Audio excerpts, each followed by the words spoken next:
Sa piyak nga bahin, 8 ka mga Banwa sa probinsya sang Capiz, Ginbaha man, bangod sa padayon nga pag-ulan. Si John Sala nakatutok.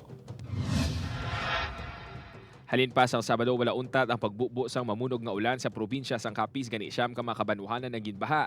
Iginalakipan sang Tapas, Dumalaga, Dumaraw, Cuartero, Sigma, Dao, Mambusaw, Maayon kag Pontevedra. Pila ka mga dala na hindi malabayan sa mga light vehicles kag daw kasubong nga nangin sapa ang mga talamnan. Sa siyam ka mga kabanwahanan 49 ka mga barangay apektado nga nagresulta sa pag-evacuate sang 23 ka mga pamilya. Sa pinakauli nga report kay na sang aga sa Banwa pa lang sang Tapas nagsubside ang baha. Saturday, bali nag-ulan dito parte sa Maya Tapas, nabasko ang ulan dito.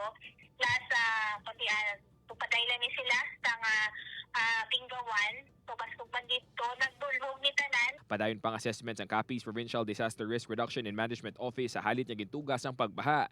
Ginapanghandaan naman sa karon sang PDRRMO ang posible nga pagbaha man sa iban pagid nga mga kabanwahanan sa probinsya sang Capiz. As of this time, zero casualty kita diri sa probinsya sang Capiz. Gaway kita sa mga reported na injured.